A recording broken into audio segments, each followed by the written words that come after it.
alaikum. Thank you everybody for joining us. We have assembled a group of eminent experts and practitioners in the field of Islamic art, Islamic academia, scholarship, museum, curatorial sciences. So I look forward to learning from them as much as I hope you are looking forward to as well. So our topic today is Islamic art going mainstream? And so there's been a lot of changes in the past decade or so. I'll give you some examples. There's been a plethora of Islamic-oriented museums and spaces that have opened all over the world. And we can think about the Islamic Arts Museum in Kuala Lumpur, in Malaysia. The Aga Khan Museum that opened just a few months ago in Toronto, in Canada. The Museum of Islamic Art by I.M. Pei in Doha, in Qatar. The Sharjah Museum of Islamic Civilization. The Islamic Museum of Australia. Tariq Rajab Museum in Kuwait. Dar al-Athar al-Islamiyya in Kuwait. The Bayt al-Quran in Bahrain. So there, you see, there is a sort of a trend that started a few decades ago but has almost gone even more mainstream than it was previously. Other than in the Islamic world, we've seen a number of museums in the West dedicate spaces to Islamic art. You see Victoria Albert Museum in London, the Louvre Museum in Paris, the British Museum as well, and the Metropolitan Museum in New York.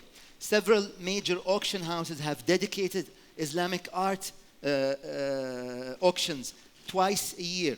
In fact, just last October, 12 months ago, at an auction in London, Sotheby's sold a brass astrolabe for £1 million. That was actually a record for most expensive astrolabe, again, affiliated to Islam, that was sold at auction. Just a few months ago, in April 2015, an auction by Bonhams sold about £6 million of Islamic and Indian artifacts. So think of the Louvre Museum, for example, that received $23 million from Prince Al-Walid bin Talal of Saudi. Think of the Jamil family, very, very huge art patrons from the region, who gave the Victoria and Albert Museum about $10 million. I'm not sure if these numbers are public, by the way, so don't tell anybody I told you. Huh? So, but we're only seeing a small part of what is available. The Louvre Museum has a collection of 14,000 objects, of which they're only showing 3,000. So they're only showing, what, 20% or so? So over the past few years, not only have museums opened, but exhibitions have taken place.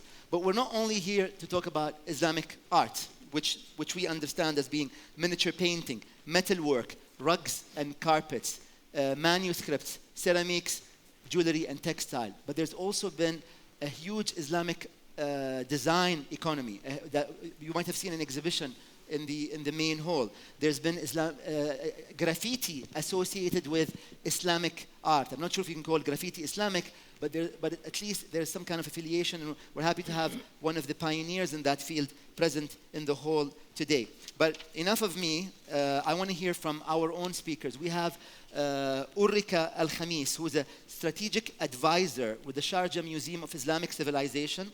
Dr. Khamis has over 26 years of experience in museum work, academic teaching, and research. She's sitting in the middle. We also have, to my left, Ahmed Salim, who's the producer and director of 1001 Inventions, a UK-based educational organization for science and cultural heritage. If you haven't seen his films, then you're missing out. 50 million people have seen his films. 6 million visitors have visited exhibitions that he has put together. At the very end, we have Mustafa Faour, who is the founder and director of the Islamic Museum in Australia, which is in Melbourne, opened early last year, which showcases both historic and contemporary Islamic art. Last but not least, we have an institution in her own self, Salwa Maqdadi, who is an art historian, scholar, curator, and now associate professor at New York University. She has written extensively on Arab and Islamic arts and curated a number of exhibitions. So this is really an incredible panel. I can't wait to hear from them. Who would like to start? Let's go with Mustafa. Mustafa, is Islamic art going mainstream? You have 3 minutes each to give us a brief answer, introduction to that. 3 minutes, and I'll cut you off. Thanks, Sultan. Appreciate you putting me at the front of the pack. Is Islamic art going mainstream? Well, to answer that question, we now have an Islamic art museum in Australia, Melbourne. Anyone knows that? That's over a 13-hour flight away.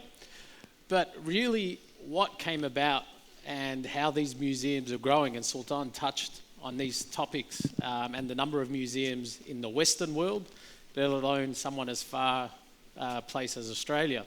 And to my understanding and research, when we came up with the concept of the Islamic Museum of Australia, really it was a microcosm of the investment that the Gulf states that I believe are ahead of the curve in investing, not only for the Islamic art, but also to share the culture, the heritage and history. The panel today that you see here, I spoke with many of them along my journey and the team's journey in establishing the museum, who are really one of the foundations to this evolution and this development. So I believe the Islamic Museum of Australia is a practical and live example that Islamic art is going mainstream. For a country that represents less than 2% of Muslims, we've only been open just over a year and have generated approximately 15,000 visitors. I wish it was 50 million like Ahmed, but however, 70% of our visitors are actually people of non-Muslim background, which is quite interesting. Now, whether it's the unfortunate circumstances that are happening globally, people want to know more. And we believe art is a universal language, and the beauty of Islamic art has two folds behind it. The first is the beauty of the art.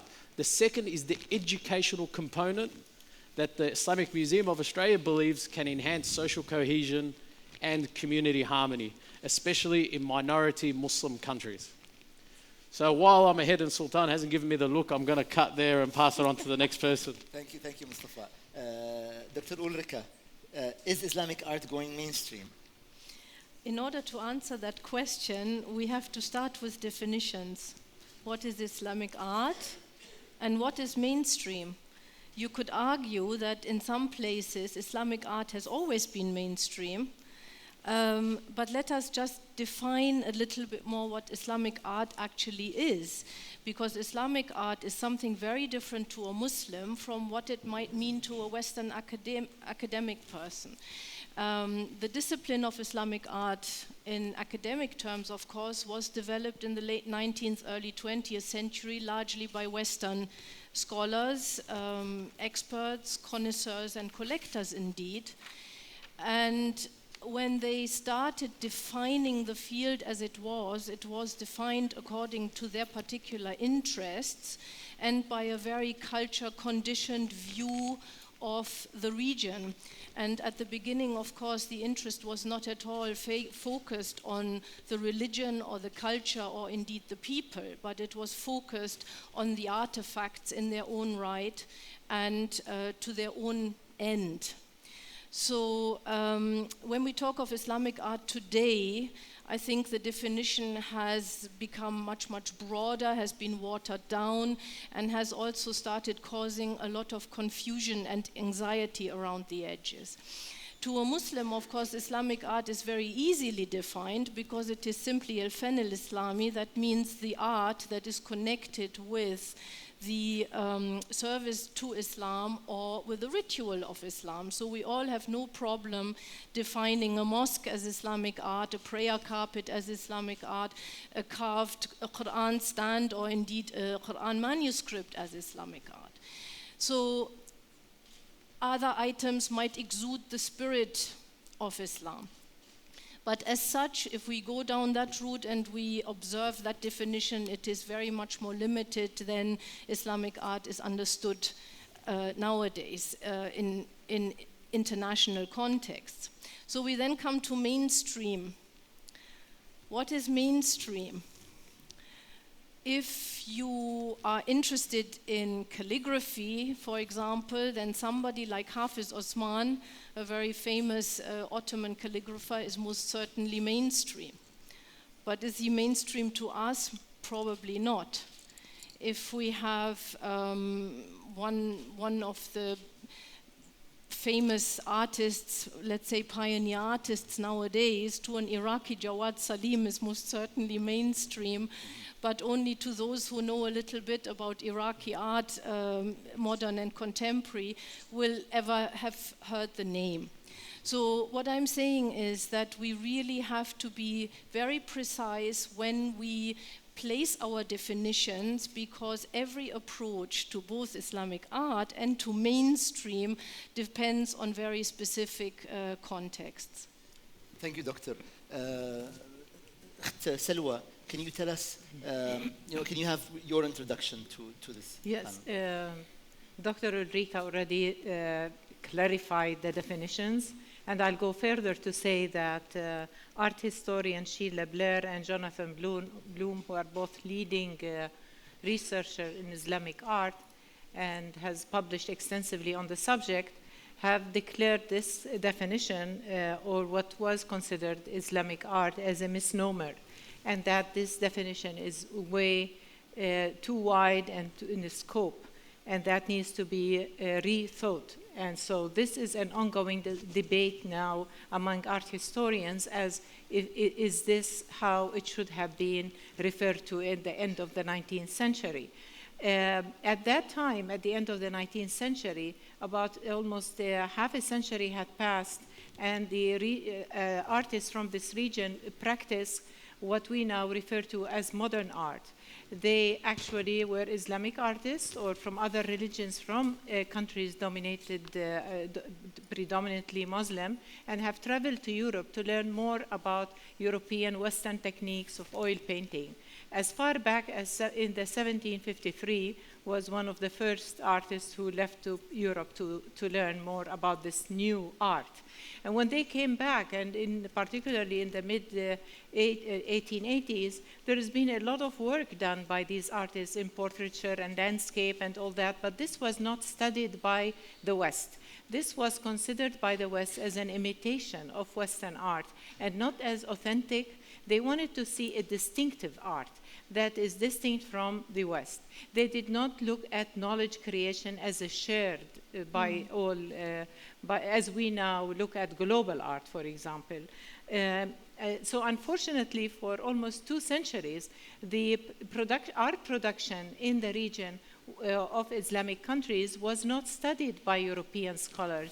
And as Dr. Ulrika mentioned, the study kind of stopped at the end of the 1890s with the Qajar dynasty, which, by the way, is well known that they have practiced oil painting with oil for long periods. So basically what we need to look at when we talk about how is it that the West all of a sudden became interested in art now, and this is what is mainstream, is that the art from this region is being exhibited in mainstream art museums such as the Metropolitan, and as well traveling and curated from this region to the rest of the world, as like Bergil Foundation does, curating exhibitions from here that travel Singapore or England. I think this is where we need to say what happened in those almost 100 and over 170 years of production that was not studied, was not documented, because it was marginalized by the West.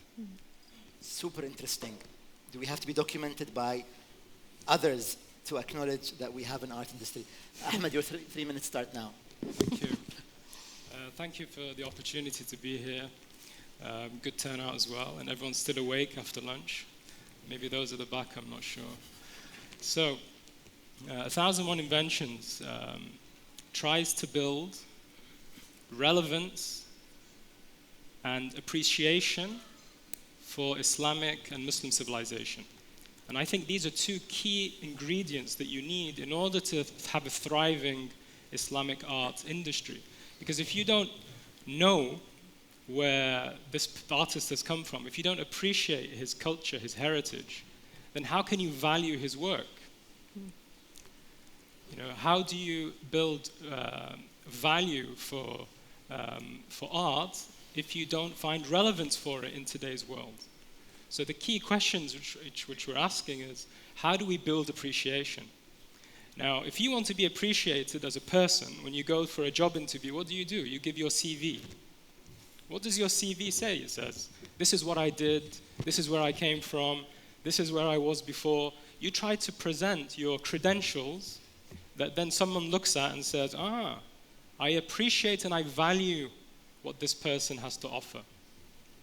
So in the 21st century, when we find the situation that we're in today, there are huge threats against everything that's labeled Islamic or anything that comes from a Muslim's content. So what we're trying to do with 1,000 Inventions is say, guys, look, let's extend that CV. Let people understand that behind this artist is a legacy of tradition, a legacy of innovation, a legacy of creativity. And it's relevant today because it has its role and its impact in our lives today. So with our exhibitions and the films that we're doing around the world, we're trying to create that market. We're trying to prepare people to feel that this Islamic art has a value and has a relevance to our lives today. So we do that by combining great content, great narrative, with great production, with great partners, and timing. And we'll talk a little bit about that in the session, about what are the combinations, or what's the formula to take something mainstream. Now, if I was to say to you, someone like Ibn al-Haytham, who I don't know how many of you here know who he is, but you might recognize the name as this is a scientist from Muslim civilization over 1,000 years ago. Now, if I was to show you, unfortunately we don't have a PowerPoint today, but if I was to show you that 2 months ago in China, China's biggest science festival, with 1 million people coming to that festival called the China Science Festival, the mascot of this year's festival was Ibn al-Haytham. Now, imagine the mindset. This has to be a mindset of a group of people who appreciated what was coming from the Middle East. They valued it, and they felt it was relevant enough to put an Ibn al-Haytham mascot in the form of a caricature as the mascot of China's biggest science festival today. Thank you. So I'm going to take a quick poll here. How many of you think there is such a thing as Islamic art? Put your hand up if you think there is such a thing as Islamic art. Okay. How many of you think that there's no such thing as Islamic art? These are artists from different countries, and people try to categorize all of them under the umbrella of Islamic art. Very interesting. Okay, so we are here in an Islamic economy summit. So I like to talk about Islamic design, but this is a business summit. So Mustafa, we have to ask you, how do you fundraise? How did you get your money? Were you able to convince people to pay for an Islamic museum? Why bother pay for an Islamic museum? And how did you do it? Thanks for that tough question. I've probably experienced that for 5 years of my life, fundraising, especially as a not-for-profit organisation. I see a not-for-profit more difficult, in terms of fundraising than a business in general, where there's investment, you carry your investment. This is a more one-off contribution. There is no doubt, especially in Australia, that fundraising for an Islamic museum where 2% of your population is Muslims is a difficult task. And the museum is not a museum that's run or owned by governments or very high net worth or wealthy individuals. So we went and had to begin right from the start, and that was education. Educating governments, educating corporates, and educating communities on what we were trying to do and establish. The museum objective is to provide social cohesion and community harmony through the use of art, especially the Islamic art, and education. Because we see art, especially Islamic art, as a universal language. So the fundraising process then went to educating people, and we obviously started with government. We were thankful enough that the Australian government, the Turkish government, the OIC, the Organisation of Islamic Conferences, endorsed and supported financially. Although it was only 20% of the funds needed, this endorsement then made it much more easier to then target the corporates. 80% of our funding came from corporates. Being a banker all my life, I think it made it a bit easier to know how do we then put this together to make corporates attracted to either give or sponsor the museum. I'd like to draw maybe one example is, which many of you might know, which is Etihad Airlines, who's a founding supporter and sponsor of the Islamic Museum of Australia.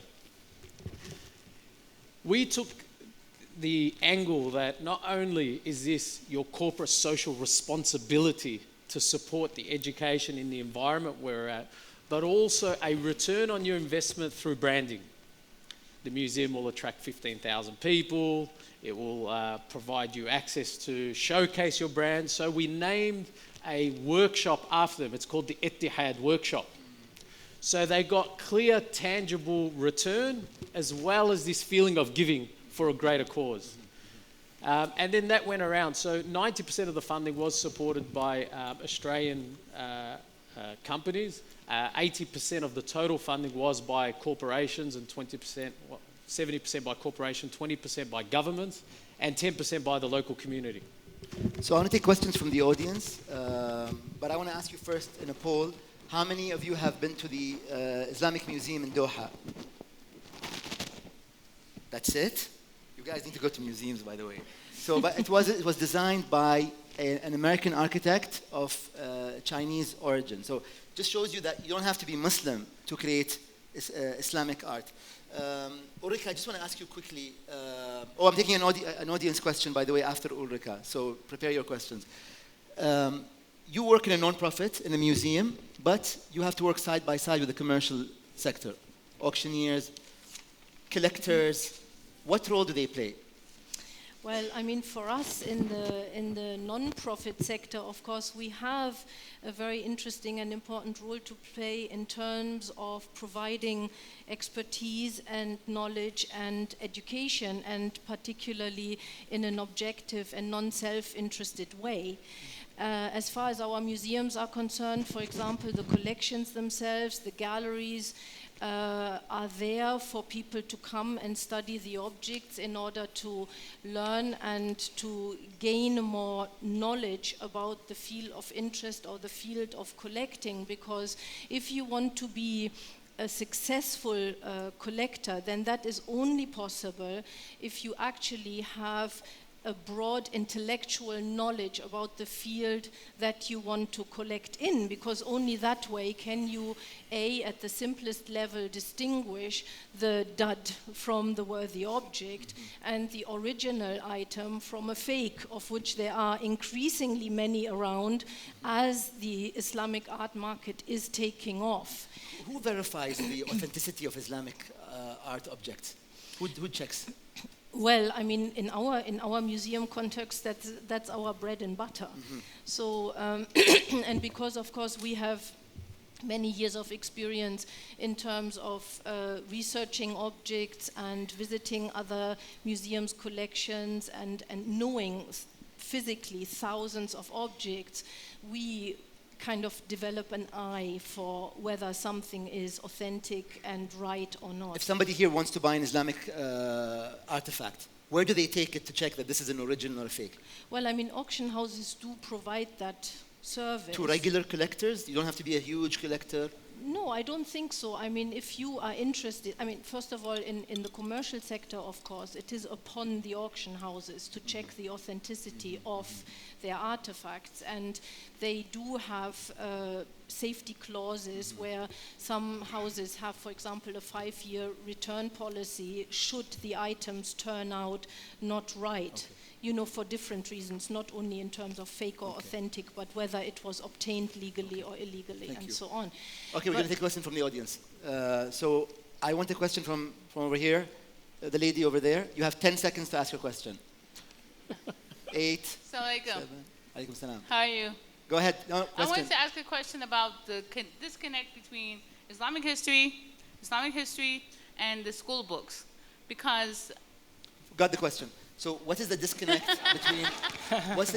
between Islamic history and the school books? Do the school books reflect the real Islamic history? They're written by Westerners. Are they genuine or not? No, we're done. We're done. Okay, go on. Who wants to take that? I want Selwa to answer as well, but go ahead. We're in the process of developing the national educational portal which is aligned to the national school curriculum in Australia. Now, the disconnect obviously in Australia is that it has no Islamic history. So what we've done is obviously with our partners is develop this portal. So then let's say in grade 4, you have to cover a world explorer. In the Western world, most of the world explorers people cover is Marco Polo, except now they'll have content on Ibn Battuta, for example. So what we're doing is developing this national portal and content which aligns to the national school curriculum in Australia. That's one way we're tackling it. You want to take this? Salwa, if you don't mind. Well, answering. very quickly, I would add, concur that it is very important to have the material ready and packaged. So, and libraries equipped with all the information, because the teachers don't have time to go do primary research to get information to their students. And what we have lacked in the Arab world, I've noticed, because I worked on this in the United States with museums, I had to create my own information for every single exhibition, which took years of time from me. So that's what we want institutions here to do. But at the saying that, we have so many great institutions here in Sharjah, in Dubai, in Abu Dhabi. Art and culture institutions are there, but we need as citizens to encourage them or demand for the children more programs that are accessible for different ages. Ulrike? I would say if the question is specific about Islamic history, there is an absolute disconnect between Islamic art, modern contemporary art, and Islamic history, because the traditional way to teach is simply the historic facts, the historic personalities, and up to the end of the Abbasid period, and that's it. But there is no element of wider culture, of art, of creativity that's generally discussed within the context. So what we are talking about here today is totally disconnected from what the ordinary kid in school actually learns. So there's a great importance to actually, and that I know there are religious sensitivities in introducing this, but that the curriculum is made to include aspects of culture, of the tangible arts, and of course also the intangible arts, which are very important, although perhaps not commercially brandable or whatever. But that is absolutely lacking in many, let's say, mainstream contexts. Okay. So before Ahmed answers, I want to take a quick poll. Who here has collected any Islamic art? Who here has in their home a single work by an Islamic artist? About 1% in an Islamic conference. Who here works in a company that collects art in general? Very, very bad signs. Okay, so I'd like Ahmed to answer that lady's very popular question. But also, Ahmed, I want you to talk about the new Silk Road. Yeah, okay. Go ahead. So, I think you were talking about science, right? So, how many of you were taught the following narrative at school? Fall of the Greek and Roman Empire, Dark Ages for 1,000 years, 1,500 years, rise of the European Renaissance. How many were taught that?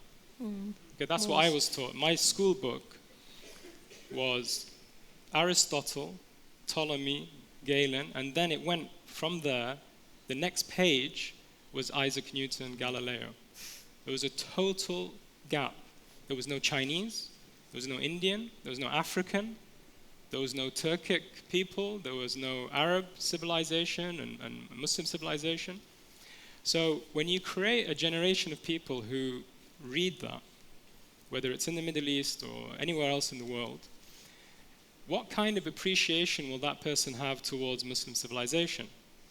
Like, I grew up in the UK, I was taught that, and I felt I had an identity crisis, which I'm sure many of you face a similar issue. You're not really British, you're not really Arab, you're kind of somewhere in the middle. So at this point, you become vulnerable. You get to 14, 15, 16 years old, you want to stamp your mark on the world, My English mates were putting punk hairstyles and stuff so that they could say that I exist. And then I do recall that some of my Muslim friends started going down the line of extremism. They were vulnerable because they didn't know who they were. They were in this gap. And that builds an inferiority complex, and it creates a very dangerous formula in the 21st century. Now look at the other side. My English friends at school. They would look at you in the classroom and say, well, who are you? You know, what relevance do you have today? How can we appreciate your existence? And I remember about 10 years ago, one of the top talk shows on TV famously said, what has the Middle East ever given us? We should nuke the entire place. Right? That was the mindset. So these, you know, when you're talking about Islamic culture, talking about Islamic art, when you're talking about the 21st century that we live in today, we need to understand the psychology and the mindset of the people that we interact with, within the Middle East and outside as well. We have to fix that because that is the future. That's the way in this 21st century we are connected. We are a highly connected society. You must know about the other person, whether you have an inferiority problem or you have a superiority complex. Education is key. Now, you mentioned the Silk Road. Over the last 2 years, with the depreciating oil prices, I don't know how that's affected people in this room. Put your hands up if you've been affected by oil price issues. Okay, so I would say 90% of 1,001 Inventions projects in the Middle East have been affected. Our projects in Saudi Arabia, in Qatar, in Abu Dhabi, everywhere, it's been affected. And if you told me 2 years ago, what is the connection between oil price and doing an exhibition on Islamic science? 2 years ago, I would say to you, that has absolutely nothing to do with us. What has Islamic art and a gallery here in Dubai got to do with oil price? The reality is we are totally connected because we are considered non-essential. Things like education, things like art and culture, these are considered at the top level as non-essential issues. Therefore, when budgets had to be reduced because of the oil price issues and war in the region and these things, the net result was projects stopped.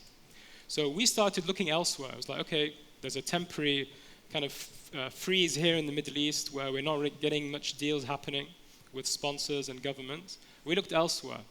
And what we found was that in Central Asia and China, there is a huge new initiative which they're calling the Silk Road Initiatives. I don't know how many in this room know what that is. But if you look online, as soon as you leave this auditorium, you will see that in the last 24 months, more than $1 trillion of business and trade has been happening between the Central Asian countries and China. Financing roads, building ports, there's a huge growth of cultural exhibitions, cultural galleries that are popping up, all connected to the cultures that exist on the Silk Road. And the narrative is, China and these countries are saying, why are we all infatuated about dealing and trading with Europe and America? We have a tradition. We have a legacy of over 1,000 years of working together. It's called the Maritime Silk Road and the Silk Road. So let's revive that. The 21st century, let's revive that.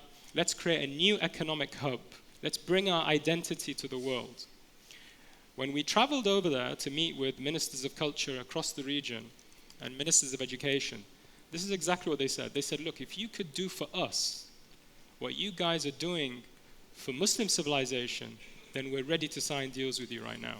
There was an alignment. They said, look, we share the common problem. We have that gap in the history books just like you guys, and we want the world to know and appreciate who we are. Okay. Thank you. So I'm going to ask Salwa in a minute about the difference between modern and contemporary art, and why institutions like the Institut du Monde Arabe in Paris, the Arab World Institute, is called the Arab and not the Islamic World Institute. So I'll ask you that in a minute, but in the room we have a couple of people I wanted to give a chance to speak very, very briefly. You have 1 minute over here. I need the mic in the front. So you have 1 minute each. I need the mic over here. No, these are invited speakers. So in the second row, I have the gentleman in the suit. That's Giuseppe, who curated the Islamic design exhibition that's in the main hall. If you haven't seen it, take a look after our... you have 1 minute, Giuseppe. Thank you, Sultan. Everything started... Stand up. Okay. Everything started in 2014 when Sharjah was nominated Cultural Islamic Capital. So we were requested to have an event, an exhibition to celebrate this important event. So we decided to have an open call for submission for designers to submit ideas, proposal with idea of Islam. So basically, all designers from local international designers were invited to submit ideas with the idea of Islam. And basically, we were not inviting only Muslim designers, but also like from this different background. So what we got, it was a very interesting selection of artworks and design, and all of these projects are on an exhibition that was presented in Sharjah for the first time, and later on was presented also in Istanbul during the Istanbul Design Week, and in Milan during the Design Week as well. So the idea was to this exhibition to travel all over the world and to spread like the message of Islam under a modern interpretation of the idea of Islam, basically. Thank you, Giuseppe. And in front of Giuseppe, we have a pioneering artist called El Cid, who's French-Tunisian.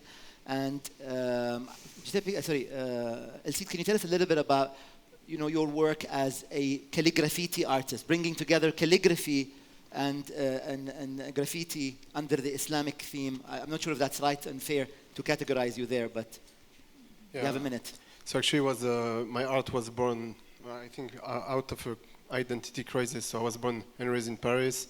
So when I was like 17, 18, I didn't feel really French. So I went back to my roots in Tunisia, and I didn't really speak Arabic at this time as well. And I thought that the first step, like to get back to my roots was to learn the Arabic language. So I started to learn how to read and write Arabic, and I discovered Arabic calligraphy later on. And I used to do graffiti back in the days before, and I just felt the need to get into Arabic calligraphy. And this is how I brought this art into my graffiti.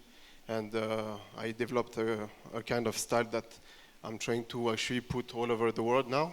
And I'm trying to represent, actually, like to be an ambassador, of my own culture, and to break all the stereotype, that we have, against, Muslim and Arab in general. But my art is not, I don't know if I should consider my art Islamic art, but I'm inspired by the Arabic calligraphy, which is linked to Islam in a way. But it's more, I'm just trying to, as Mustafa mentioned earlier, try to get the beauty of his art and showing that, the beauty doesn't need a translation. It's like universal. Anybody can relate to it. Thank you. Selwa, modern and contemporary is very confusing. What's modern, what's contemporary, what's antique Islamic artifacts?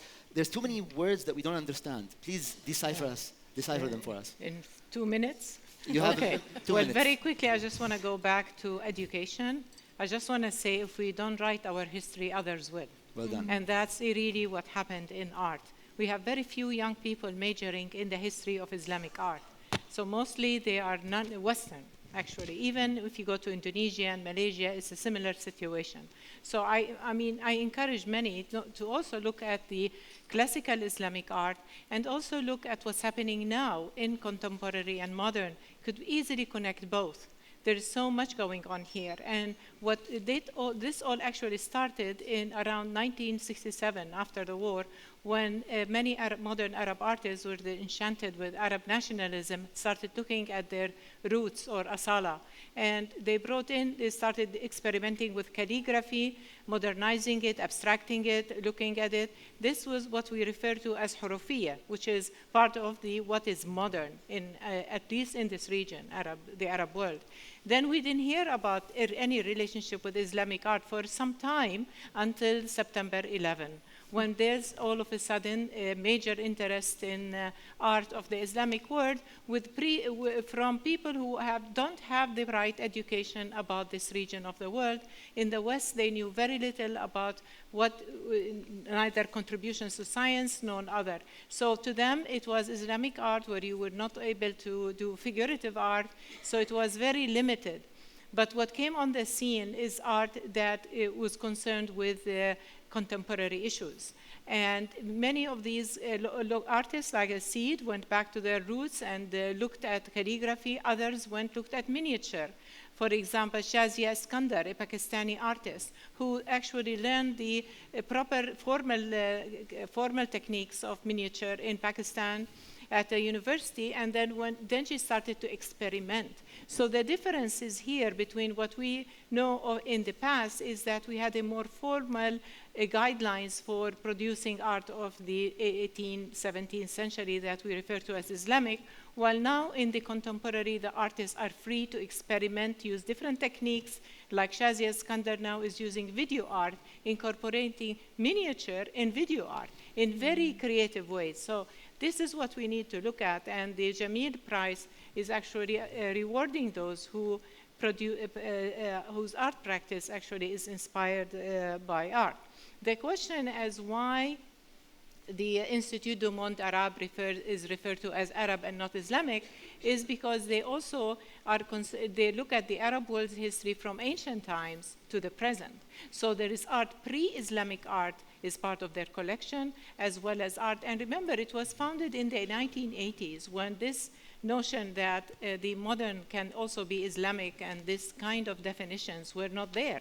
And one other issue to think about is that like example, Institut du Monde Arabe had an exhibit about the body, a contemporary exhibit, which may conflict actually with religious thoughts. So, and then here we have an issue with the references to contemporary art as Islamic art, in the sense that you have Iraqi artists, for example, working in Norway, and how does his work relate to Fatimite art from centuries past? So what is common between a contemporary artist and an artist who produced work during the Mamluk period?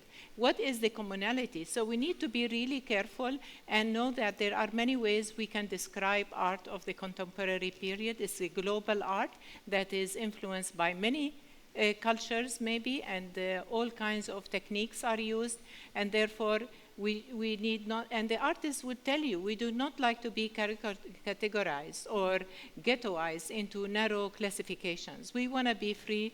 At the same time, we respect where we come from. We take time to go back to Tunisia and learn our culture. We are not negating our culture, but rather we want to have this freedom. So sadly, we're almost out of time, but I'd like to give each one of the other three speakers who haven't spoken much a minute, maybe as a closing statement. Mustafa, Ulrika, and Ahmed. Maybe Mustafa, if you can just tell us maybe final thoughts in 1 minute. Okay. I think we touched on a couple of points, and Ahmed and Salwa did as well. The importance of content and certification. And I said this at the start, some of the founders or people that we use and rely on at the Islamic Museum of Australia, because without this, there is no doubt there'll be a lack of authentication, lack of value, because without understanding the era and the knowledge and the surrounding, you can't value and appreciate the work. So I just wanted to touch on the importance of that and the role 1001 and the other institutions play in our global environment, because there is a shortage. So we rely on these Gulf states and these organisations to produce it. In terms of traditional and contemporary, we at the Islamic Museum of Australia have both traditional and contemporary. The reason being is because Islamic art is relatively new in Australia, so they need to go on an educational learning curve. So we go through the history of where calligraphy originally and how it originally began, all the way to calligraphy and modern calligraphy that we showcase as well. The Islamic Museum of Australia, we wanted to be a platform to support Australian Muslim artists. And by housing contemporary works, like, for example, people of non-Muslim background, like Dr. Philip George, who has Islamic art on surfboards. People know the Australian culture of surfboards. So we want to use this not only as an expression of education, but also a way to enhance social cohesion and community harmony. Thank you. Dr. Ulrika. Yes, I just want to sum up the importance of definitions again, because the contemporary and the modern, as we have seen, does and does not emerge from this pool of historic Islamic art, because really we have two strands that are active today. One is a strand, as Salwa was saying, of artists that continue the old art traditions, either in a modernized or contemporary way, or indeed in the very traditional way. And you can spend a lot of good money on an exquisite piece of traditional craft wherever that might be from, Pakistan, India, Afghanistan, Morocco, wherever. At the same time, you have the modern and contemporary developments which started in the late 19th, early 20th century, mainly under Western influence, first with painting and to a lesser extent sculpture, and then of course gradually also evolving into or incorporating the new media. And all of these have their very own history and their very own specific evolution. And for anybody who wants to be a successful collector or indeed investor, you have to understand the scene and the history evolution in detail, because only that will allow you to make an informed decision, because ultimately it is the intrinsic value of your artifact that will also ensure its lasting material value. There is a lot of how shall I say, artwork around nowadays that is pretending to be something that it very blatantly is not, and it is only your knowledge and your deep interest and love of the field that you are dealing with that will prevent you for buying something, perhaps even for investment purposes, that will not give you $5 in a 10 years time. So education and knowledge and an appreciation of the intrinsic value of the artifact before the material value and the price label is the absolute key if you want to be successful. Ahmed, your closing statement? Okay, if you have money, buy Islamic art. Okay. Why? Because we're going to see in our lifetime a huge growth in the demand for content, whether it's art, film, music, from an Islamic value system. And to me, the main issue here is that the content, the narratives that we have, the stories that we want to tell the world, have a depth. They have an intellectual depth, they have ideology, they have values, they present alternative to the world. And we're living in a world where everything became valueless. You buy something, you throw it away the next day. You read a tweet, you throw it away. You get a book, throw it away. Read just quick. We're losing that connection to tradition and this legacy in Muslim civilization. I believe that in our lifetime, we're going to see a huge growth in that area. We see it because we are active in the market. We have projects in Brazil, we have projects in India, we have projects in the US, projects in Europe, projects in the Far East. So we see that, we feel it. So that's my closing remark. Thank you. So there's a plea from the panelists. Please encourage your family members to study about Islamic art. Encourage your institutions to collect Islamic art. Visit museums, visit exhibitions. Thank you, Mustafa. Thank you, Salwa. Thank you, Ulrika. Thank you, Ahmed. Thank you all for attending.